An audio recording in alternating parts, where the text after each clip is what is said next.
Boa noite, irmão de Sinai. Estamos ainda segunda quinzena de junho de 2024. Bom, no vídeo passado comentei algumas coisas sobre o nosso ser judeu sem ter o DNA judeu.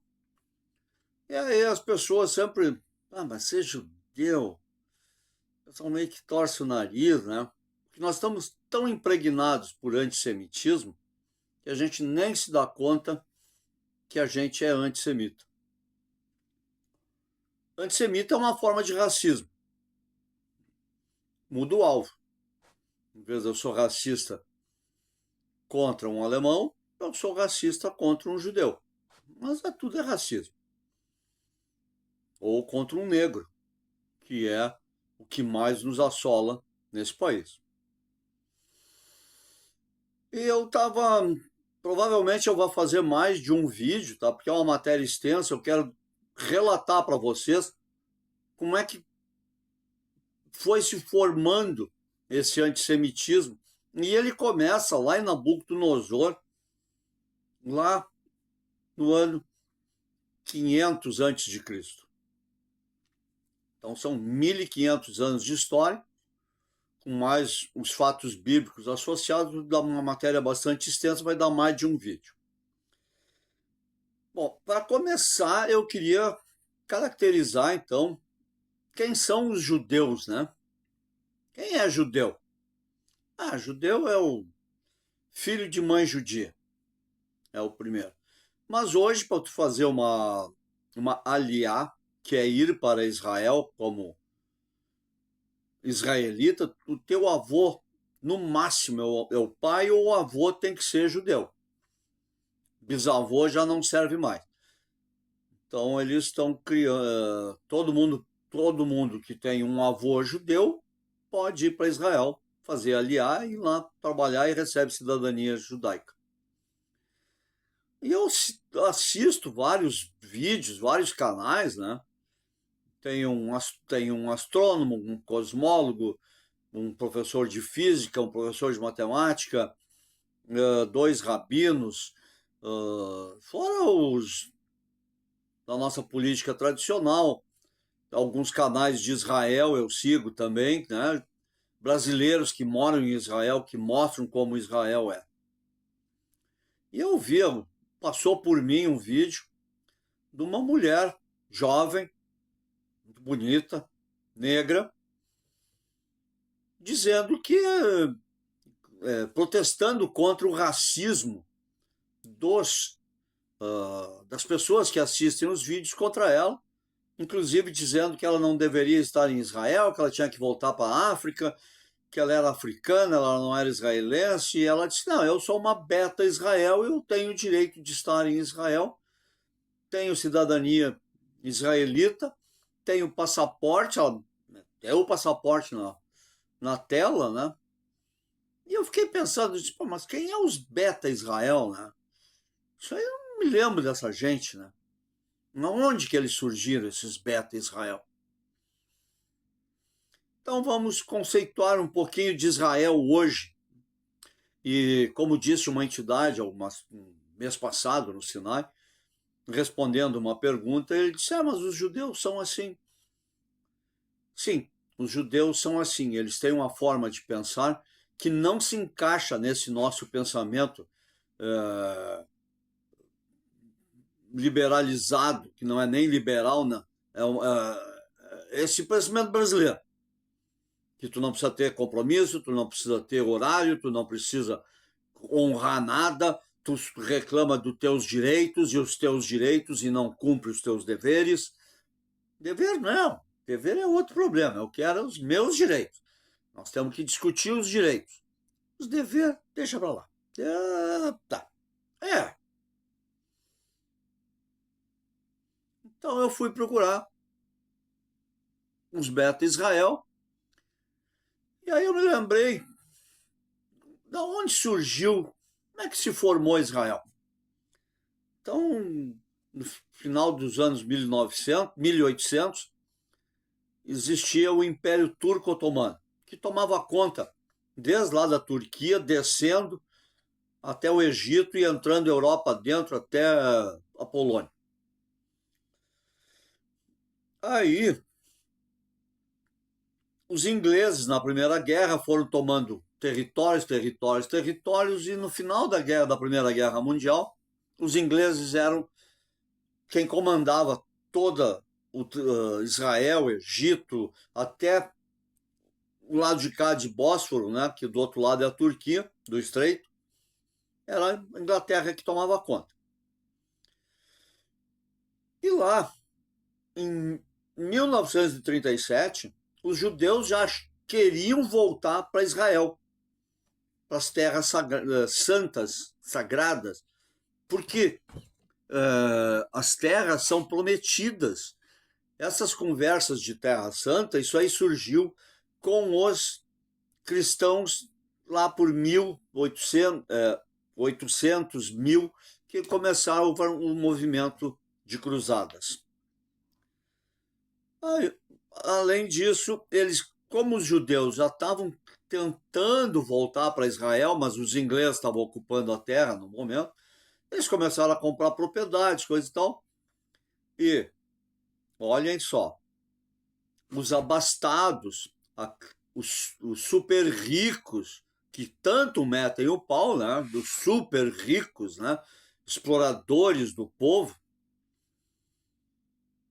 Jerusalém era posse dos ingleses, e os judeus fundaram uma universidade em Jerusalém chamada a Universidade Hebraica. Eles não tinham a posse de Jerusalém e eles fundaram uma universidade.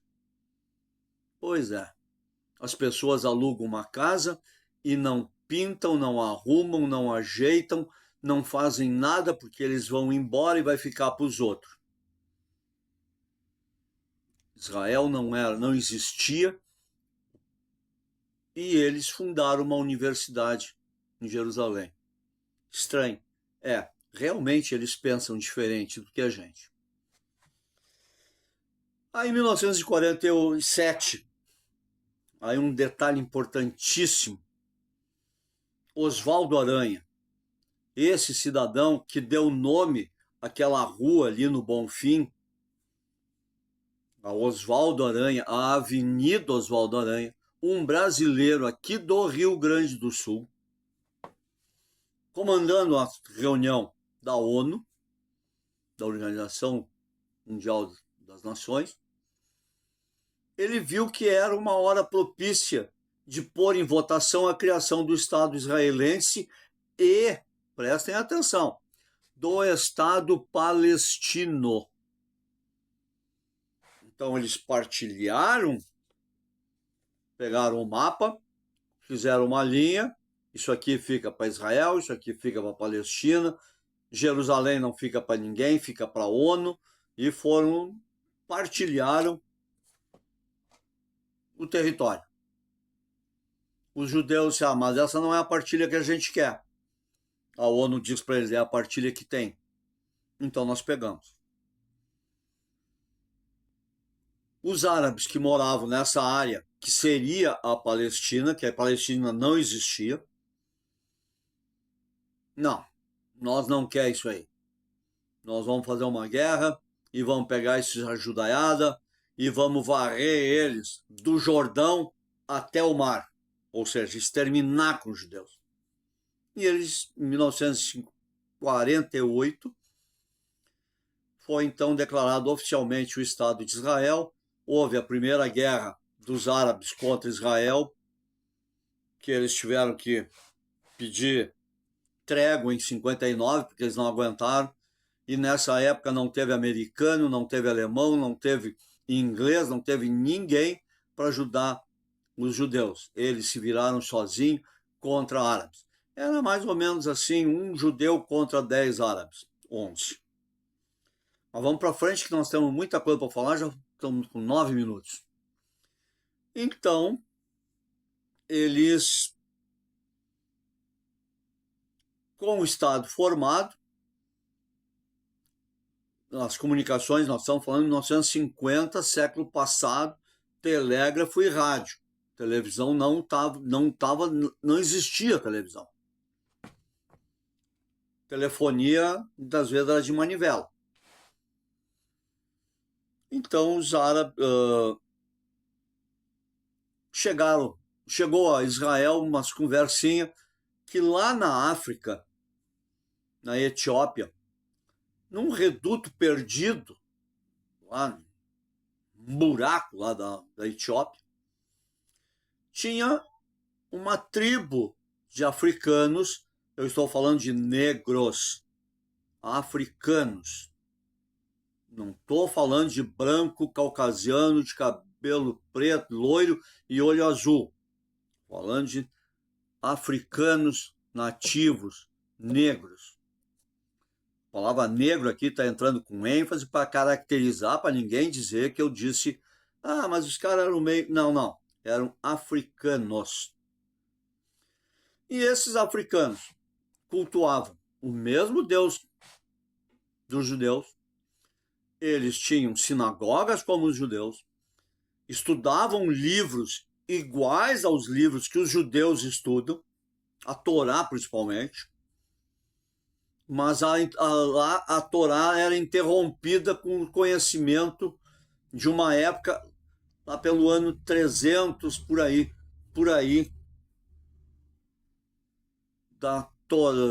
dos livros hebraicos. Mas eles conheciam tudo até o ano 300, ano 800 antes de Cristo. E aí eles foram lá, os rabinos foram, olharam, viram, conversaram, e aí começaram a trocar informações. E chegaram à conclusão que aquele grupamento africano era descendente da rainha de Sabá. Pois é, uma personagem mítica, né? Rainha de Sabá. Esteve com Salomão e voltou para a África. Quando ela voltou, ela achou aquele a religião judaica, ela creu na religião judaica, abraçou o Deus único e trouxe o Deus único para a Etiópia.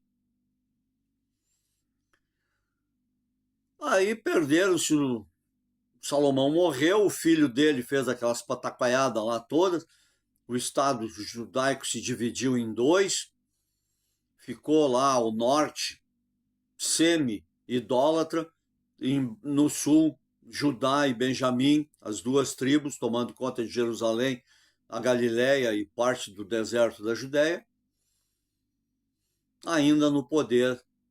E de lá esqueceram lá dos etíopes. E os etíopes ficaram, então, desde o ano 800 antes de Cristo, antes da Era Comum, para ser politicamente correto, ficaram sempre imaginando a Terra Prometida. E eles não sabiam aonde procurar a Terra Prometida, mas eles cultuavam um Deus único. Aí, por volta dos anos de 1960, começa uma guerras tribais na Etiópia. Depois que os ingleses, os alemães, os franceses levantaram acampamento também da África, num processo de independência da Etiópia, houveram guerras tribais muito violentas e os etíopes que cultuavam o Deus único começaram a ser perseguidos, ora por cristãos, ora por muçulmanos, ora por os dois juntos e ora por mercenários, ponto, e acabou. Israel fica sabendo desse problema e como resolver isso aí, né? Aí Israel manda o Mossad, que é o serviço secreto deles. O Mossad vai lá do Sudão, aluga um resort que estava abandonado na beira do mar lá, e eles fazem a imigração clandestina da Etiópia para o Sudão, através dos desertos, daqueles etíopes, judeus etíopes, que estavam com vontade de sair. E eles começaram a migrar por rotas terrestres, iam até esse resort. Como o Sudão também estava lá com muitas guerras e muitos problemas internos, nada que o dinheiro não pudesse corromper alguém para eles olhar para o outro lado, e eles passaram mais de 3 anos tirando etíopes da África e levando para Israel. Ah, importante, estão levando para Israel. Lá numa parte do deserto, Israel, 60% de Israel é deserto. E nesse deserto eles produzem melancia para vender para a Europa. Abacaxi, tudo isso que nós produzimos aqui, eles produzem lá no deserto. Outra hora eu falo de onde é que eles buscam água. Então eles começaram a levar. E aí, num momento auge, os sudaneses lá descobriram aquilo que estava cobertado a peso de propina, tentaram parar o processo, só que Israel estava lá com mais de 1.000, os últimos 1.000 etíopes judeus já em território sudanês. E eles deslocaram mais de 20 Boeings. Eu acho que pelo ano deve ser o 707, porque esses Boeings mais modernos não existiam ainda. E eles fizeram uma ponte aérea, existem filmes sobre isso. Procurem aí Beta Israel, o resgate, vocês vão achar. E eles resgatam todos os betas de Israel, ou melhor dizendo, os etíopes judeus, e levam para Israel. Não, esse grupo não faz parte de nenhuma tribo perdida de Israel, isso tem que deixar claro, eles não fazem parte, isso é um grupo que se formou a partir do ano 1800 antes da Era Comum, e as tribos de Israel foram nominadas e cadastradas por Moisés no deserto, quase 1.000 anos antes. Então, hoje, Israel tem os betas de Israel, que são esses judeus etíopes, e eles têm passaporte, eles têm direito de ir e vir, eles trabalham no que eles querem, e porque Israel é a única democracia do Oriente Médio. Eles se orgulham disso. Algumas semanas atrás eles tiveram a parada gay. Claro, os gays lá têm um pouco mais de senso de respeito. Eles não fazem parada gay dentro da cidade velha, eles não fazem parada gay na frente de mesquita, nem muito menos na frente de sinagogas. Eles escolhem um local mais moderno e fazem lá a sua manifestação. E não são perseguidos pelo Estado de Israel. E todos esses nossos antissemitas aqui, do grupo LGTB, mais I com cruzinha, por aí que eu não sei direito toda a denominação, fazendo campanha para o Hamas, um grupo terrorista, que aonde eles pisarem na faixa de Gaza, eles não duram 24 horas. Eles vão cair de algum edifício. É só procurar na internet também como é que os muçulmanos radicais se livram dos homossexuais. Então eu queria, já estamos com 19, quase 20 minutos, então eu queria dizer para vocês que assim também pensa Israel. Foram buscar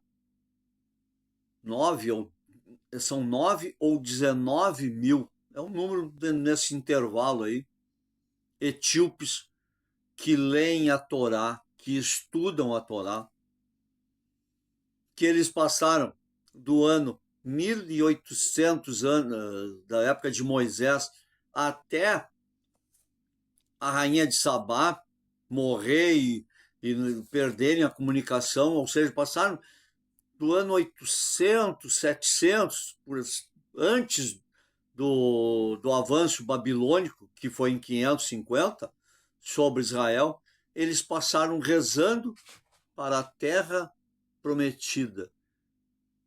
Eles não sabiam onde era. Os judeus etíopes não tinham a mínima ideia de onde era a terra prometida. E eles estão lá. São negros, são africanos e estão dentro de Israel, são israelitas, com passaporte israelita, numa das nações mais seguras que nós temos. Diferentemente que aqui nós temos que chavear, botar corrente para não roubarem a bicicleta. Não estou falando de Tel Aviv, porque talvez seja um jogo diferente, que é a capital, uma cidade moderna, tem a influência de muita coisa, tem muito estrangeiro, então tira Israel, Tel Aviv fora, mas as cidades menores são extremamente seguras.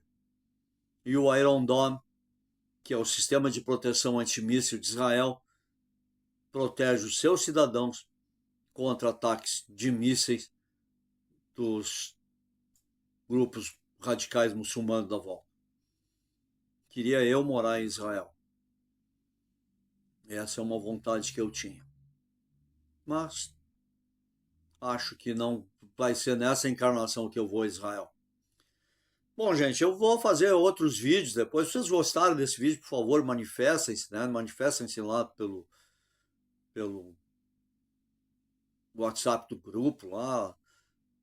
Eu posso continuar, eu gostaria de abordar depois sobre o próprio Nabucodonosor, os gregos, os romanos, aí os cristãos que sucedem aos romanos, todo esse grupo que vem perseguindo os judeus até hoje, e nós achamos normal e esquecemos que nós somos cristãos, que nós devemos ser misericordiosos e dar ao próximo aquilo que a gente gostaria que dessem a nós. Então vamos acabar com o racismo, seja ele qual for. Boa noite.